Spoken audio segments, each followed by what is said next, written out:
It's time for another episode of the Shaun Tabatt Show, a podcast where I connect you with thought leaders from across the globe, digging into some of my favorite topics like personal development, marketing, spirituality, and just about any other shiny object that happens to attract my attention. Today, my special guest is Craig Detweiler, and we're going to be discussing his brand new book, Selfies, Searching for the Image of God in a Digital Age. Craig, I just want to say thanks so much for joining us on today's show. Well, thank you, Shaun. Honored to be a guest. First off, I always like to begin these conversations with a bit of the author's backstory. So for you, I'd love to hear about, where did they say that interest in film or storytelling, when did that begin to emerge for you at a young age? I think that I turned to movies as a way of trying to process the world and understand things that were going on. And I was actually attracted to old movies, to like black and white movies, Humphrey Bogart movies.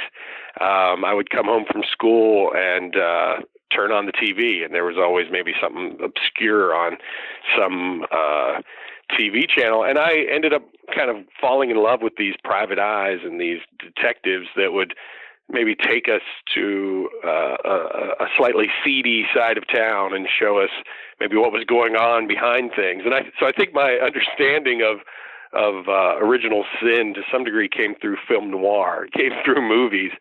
And even I loved how Humphrey Bogart, maybe in Casablanca, would figure out how to be loyal to his friends and outsmart the authorities. And I think he kind of taught me a little bit about how to be a man, how to have a certain style, have a certain code of honor. And so then when I was introduced to Jesus at a later age and stage, I kind of filtered it through Humphrey Bogart. And so when I saw Jesus dealing with the Pharisees, where they're trying to entrap him with a certain line of questioning, and he figures out how to outsmart him, I'm like, okay, I see.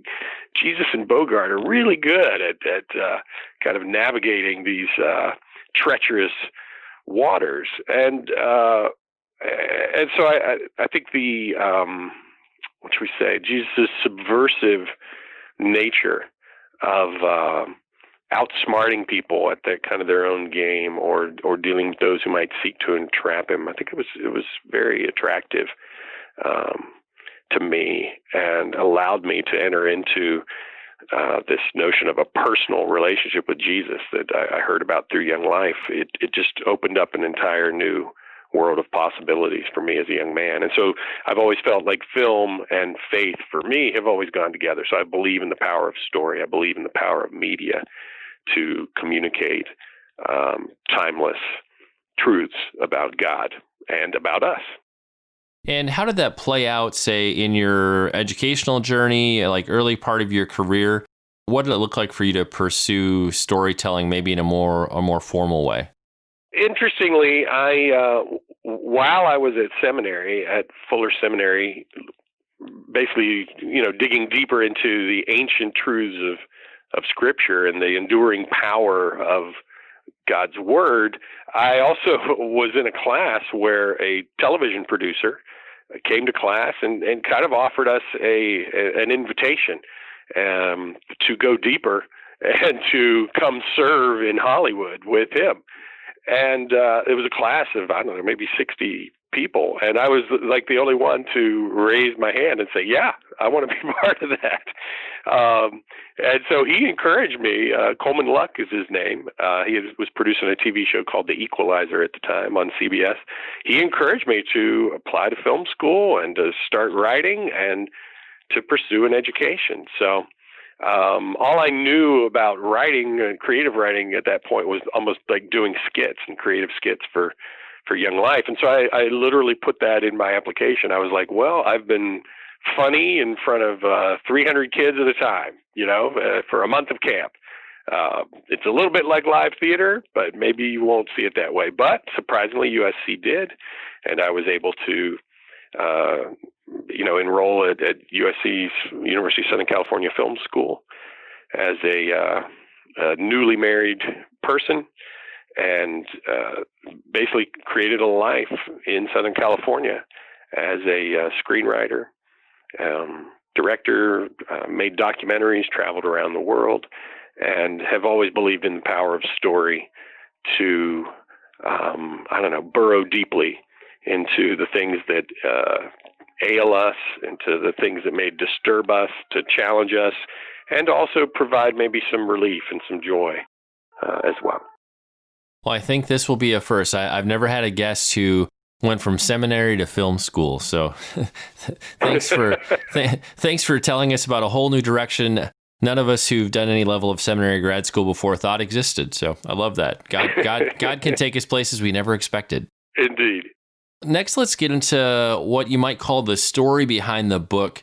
There always seems to be some sort of an aha or a catalyst moment that will get your mind thinking in a direction. So I'd be curious what it was exactly that maybe alerted you to the need for a book like Selfies. The book arose for me out of a particular selfie that created a bit of a international uproar. There was a young woman named Brianna who posted a photo of herself while she was touring a concentration camp in Germany. And she posted a photo of herself smiling, and she had like headphones, Apple earbuds in her ear, and people were appalled that she would post a smiling selfie at Auschwitz, and it became a bit of a viral sensation with people kind of attacking her and how dare she, and doesn't she realize where she is, and doesn't she realize the space that she's within, and how can she be smiling? And so, in a sense, an innocent tweet, right? It started with something she posted on Twitter. Suddenly, there were articles and editorials written from around the world, and CNN asked me to comment upon this. What did I think? And I was actually believe it or not, I was in Europe at the time. I was in Germany. And so I was actually touring some of these very painful and harrowing places with my own children. And I guess I just realized that the next generation maybe hadn't been given the tools to understand sacred places and spaces. They'd been handed a phone, but there wasn't a user's manual that came with it. They don't necessarily know what digital decorum would look like. And yet they're being pounced upon by adults really around the world for being immature. Well, they are adolescents. They are acknowledging that they're immature. And so in a sense, I wrote a defense of Brianna that simply said, is it Brianna's fault that she posted this insensitive selfie? Or do we as adults have a responsibility to teach and to model a different kind of maybe digital discipleship than we have offered to young people? And that post itself probably got, 500,000 views. And so I realized there's just a lot of latent confusion and frustration around selfies. Everybody's taking them. Nobody knows exactly what's appropriate and when and why. An older generation is maybe dismissing an entire younger generation as narcissistic without maybe understanding why they post selfies. What were Brianna's reasons for posting this selfie? What did it mean to walk through Auschwitz for her? And why would she post a selfie about it? And why would she be smiling within the selfie? So all of those questions are the starting point for my book. Well, and I think one of the most awkward selfie stories, and this selfie didn't actually happen, but an author friend of mine texted me one day. He's like, I just had one of the strangest author experiences I've ever had. I'm at the Y and I'm in the locker room and somebody walked in and was like, oh, hey, man, I love your books. Can we take a picture? And he's like, I declined. Public service announcement. Don't ask authors to let you take selfies with them in the locker room. That's just kind of creepy and weird. It is an interesting thing because obviously when we see images, pictures that people are sharing on the web, we come at those with our own lens. We make a bunch of assumptions about why people are posting those pictures, what exactly it is that they're trying to share. Yet, if we take a step back and look at, say, whether it's the Gen Xers or the Millennials or Gen Z, and yet the unnamed generations that will follow, selfies, sharing on social media, this is a huge part of how they relate to the world. It's a huge part of how they express themselves.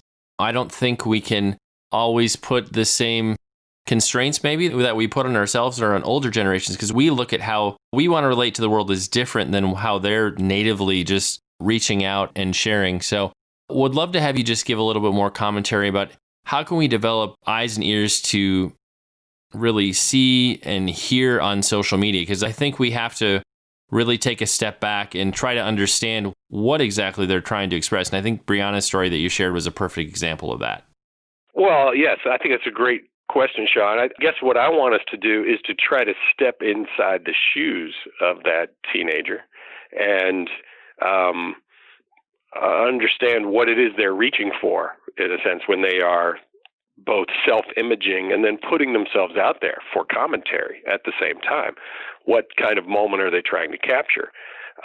In my research for the book, I actually, a group of researchers from BYU actually said that there tends to be three different reasons why people post selfies and take self-images.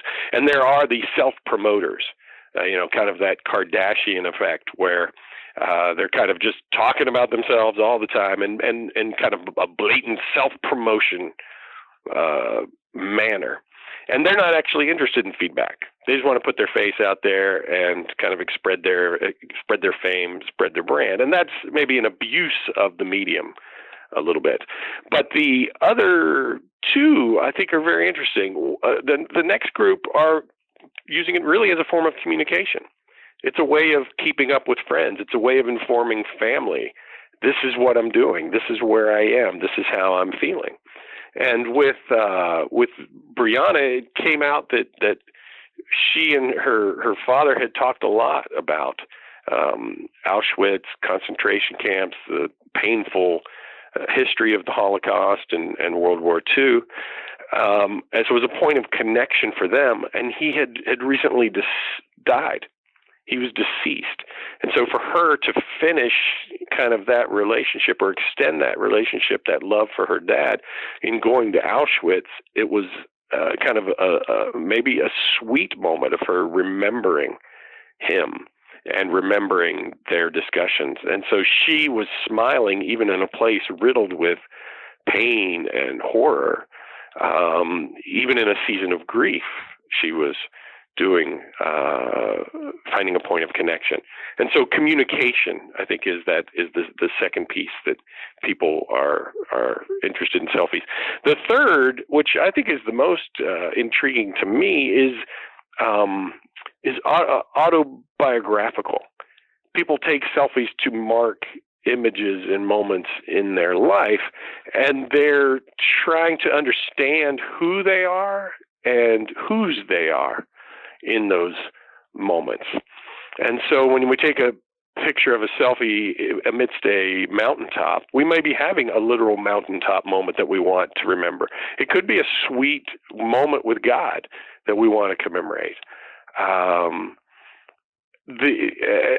so I guess I want to give people plenty of room to express, the joys of life, those lovely moments. I think where it becomes pressure-packed is when teenagers, adolescents, and even adults feel pressure to perform via the selfie, and that they're having to maybe project a false version of themselves. And so when you see Brianna smiling at Auschwitz, you're like, that doesn't seem appropriate. And yet selfies have kind of demanded that we project a certain level of happiness or satisfaction. So can we get behind the smile? And can we develop an empathy that says, I'm going to try to look through your selfie and what you're trying to project and see maybe the pain and the longing and the need that resides behind it.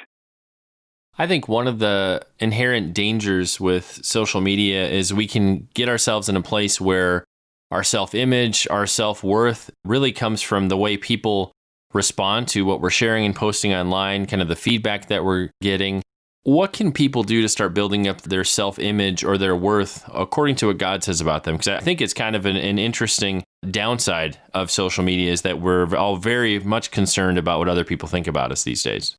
Absolutely, Shaun. I think that's maybe one of the great cautions from the book is that when you're entering into this game of trying to identify and develop your own identity through social media, through other people liking your self-image, you're entering a dangerous game that could kind of come back to sabotage you. So what I try to do in the book is really go back to Genesis and try to go back to our origins as created by God, beloved by God, created in the image of God. So I lean into that imago Dei that is at the root of our personhood and try to anchor us in that we don't have to perform on social media for approval, but that God loves us and created us, gave us that face, gave us that image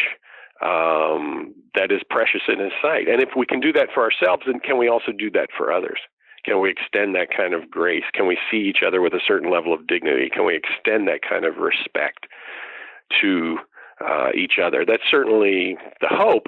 The additional move that I make within the Selfies book is to realize that when it says that we were created in the image of God, that suggests to me that, in a sense, we are God's selfies. That God is a self-imaging God who felt the need to express and extend Himself into the world in a particular kind of way. And so when we're taking selfies, are we actually kind of tapping into that divine imprint that's been given to us? So I believe we are God's selfies. And as such, we need to love and honor each other in a much more intentional way within the digital space. I think one of the tendencies is because we have such a high volume of selfies just going up constantly in social media that we kind of write them off as kind of a fad. But really, these are a huge cultural phenomenon. I don't think they're going away anytime soon. Would love to have you give us some commentary on how selfies actually fit into the history of self-portraits and self-expression. How have we seen selfies throughout history? It's a great question, Shaun.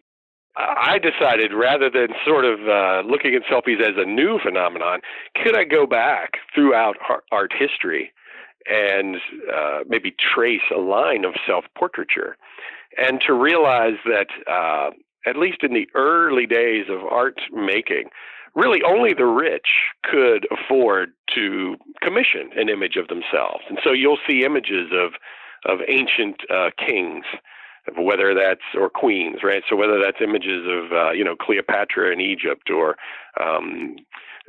Roman rulers, all the way back to that ancient era. But even as you go up through maybe the early days, 14th century, you'd see French kings or English monarchs.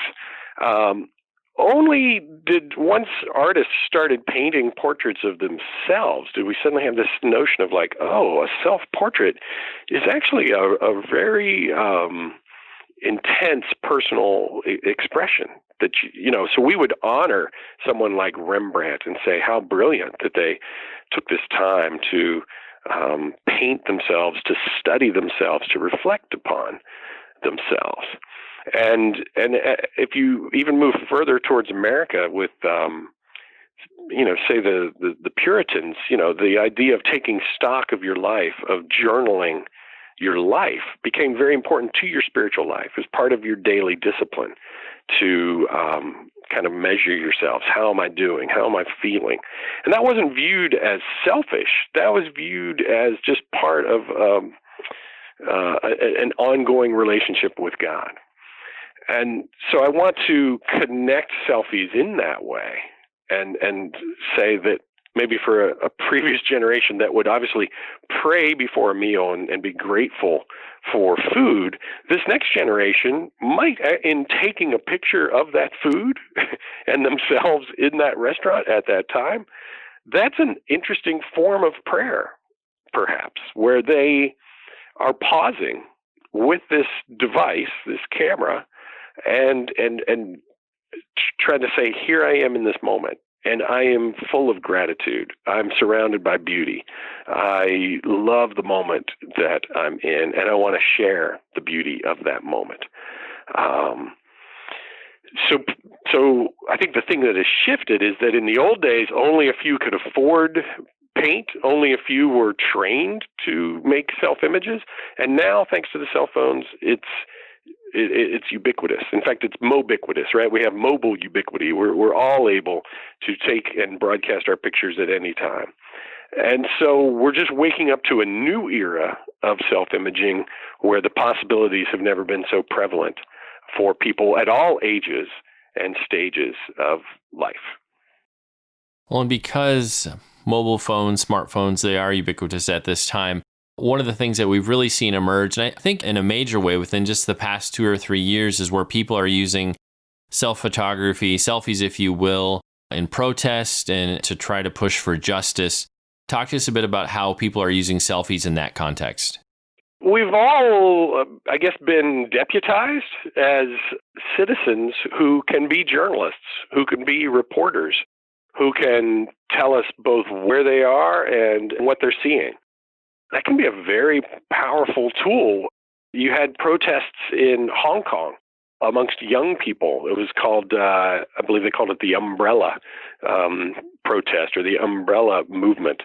And they're kind of resisting this Chinese government, mainland China, that was impinging upon the democracy that they were used to in Hong Kong. So it was a lot of Christian young people in Hong Kong taking their faith to the streets and taking their cell phones with them to say, hey, this is what's being done in an unjust way. Obviously, we see now a lot of reporting on police abuse, and there's a lot of controversy around that. And people are like, how could this be happening? And I don't understand, and it seems worse than ever.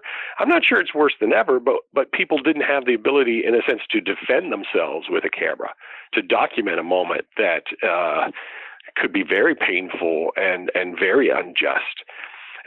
So the democratization of media has allowed all of us to become journalists, all of us to be reporters, and it's unsettling, kind of the powers that be in some of those structures that are used to kind of controlling the images and controlling the narrative. It's actually threatening newspapers to some degree because the other stories are able to emerge.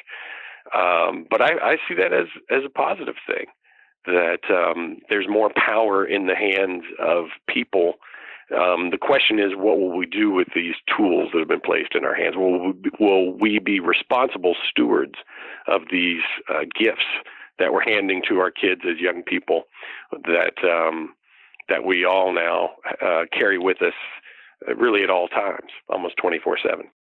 Yeah, it definitely is an interesting shift just with how technology has gotten smaller and smaller and smaller and portable. In many ways, the average kid across the street could potentially have more impact on something that's going on in society, in the news and culture, more impact, say, than even a major news outlet or more of a formal organization with, traditional gatekeepers. I always tell people, I feel like when it comes to all types of media and expression, we're in the Wild West right now, whether we're talking about publishing or podcasting or YouTube or even selfies. It's a different world, and I feel like we're only seeing the tip of the iceberg of what's emerging. There's a lot more change ahead that we haven't even realized yet. Absolutely. And I think for a church that maybe has been used to top-down control, to be able to say, I will control the message, it's destabilizing to realize that anybody in your congregation can have access to a broad audience. But I think it behooves us then to be much more active in our discipleship of others and to kind of lean into that power for creativity and generativity that is contained in our phones. And so the book, the Selfies book, is trying to give people even more permission to be more creative with how they use the tool that has been placed in their hands, and to maybe think of themselves more seriously as artists who are trying to reflect God's beauty God's sense of justice, maybe a daily practice of worship. Can we do that through our phones? I certainly hope so. I certainly hope so. Christians, we're all out on all the social media websites like anybody else, but any rules of the roads or best practices you would have for believers so they're making good use of their time on Instagram and Snapchat and Facebook and Twitter and wherever else they happen to find themselves online?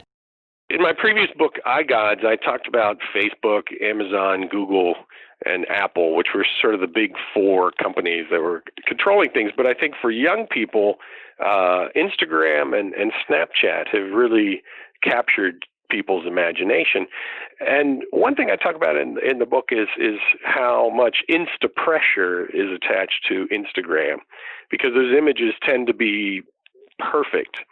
They tend to be idealized. And so when you're looking at Instagram, I think it's helpful to realize these are people's best moments of their life, curated and filtered in a very particular kind of way.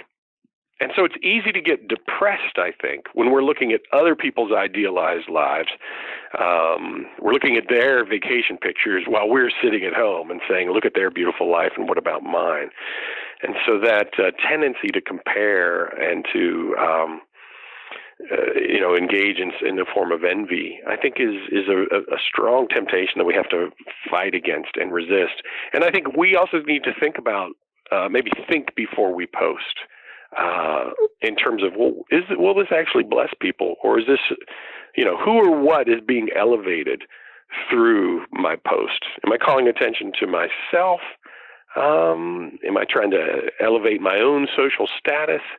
I think we're just now starting to think about how to be sensitive towards others. As a small example, in our family, we realized that it wasn't good if our kids, we have teenagers, we didn't want other guests to post pictures at a birthday party for our kids.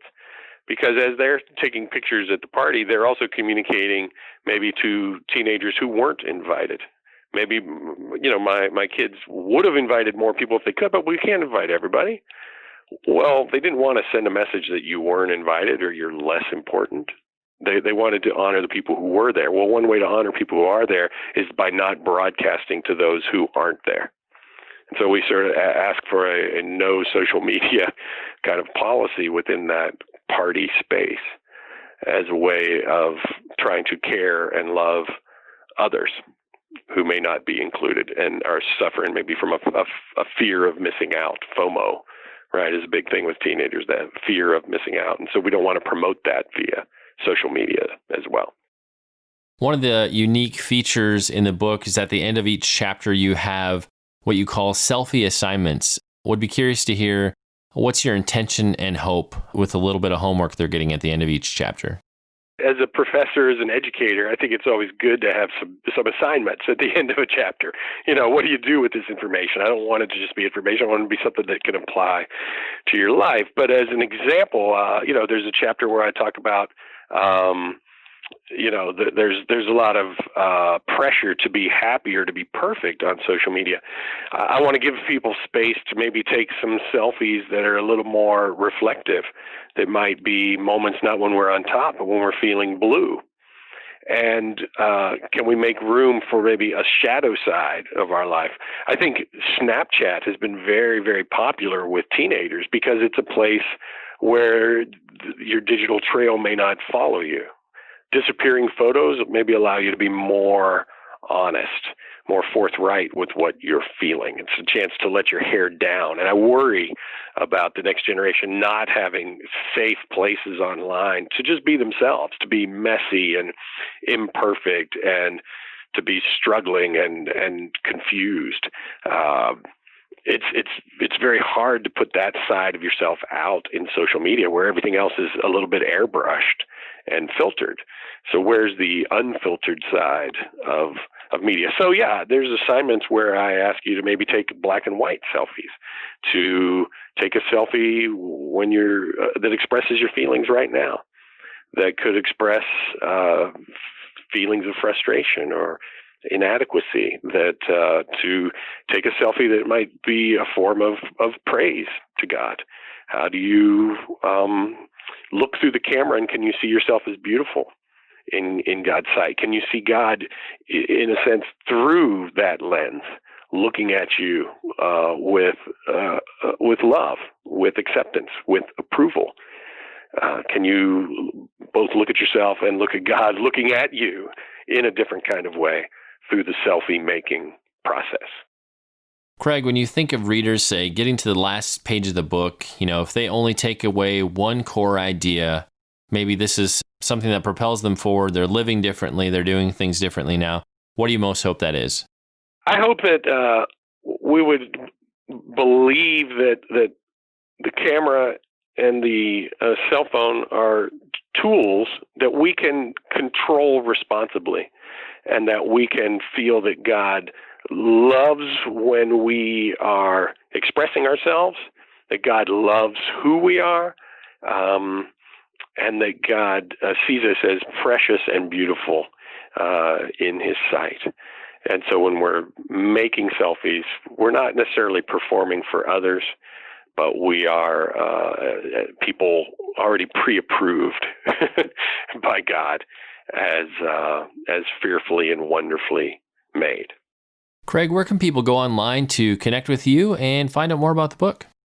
Great question, Shaun. So I've recently become president of the Seattle School of Theology and Psychology in Seattle, Washington. So we are a graduate school. We're educating people for Master Divinity, Masters in Counseling, maybe Theology and Culture, those types of degrees. But if you want to find out more about the book, I'd go to selfiesandgod.com. And there's an excerpt from the book. You can read some of the first chapter, get a sense of the flow of things. Selfiesandgod.com. And of course, check me out on social media if you want. I can't write a book like this and not be on Instagram and Twitter and Facebook and all those other places. We'll make it easy for the listeners like we do with every episode. We'll be sure to have detailed links in the show notes, places where you can pick up your own copy of the book, places where you can connect with Craig online as well. So just head on over to ShaunTabatt.com after you're done listening. We'll have that all linked up for you right there. It's time to bring this episode of the Shaun Tabatt Show to a close. Many thanks for being a part of my conversation with Craig Detweiler. Once again, our book today was Selfies, Searching for the Image of God in a Digital Age. Again, if you want to connect with Craig and find out more about the book, a good place to start is going to be the book's website at selfiesandgod.com. And Craig, I just want to say thanks so much for sharing with us today. It's been a great pleasure and an honor to have you on the show. Shaun, thanks for doing a great job, and honored to have been a guest.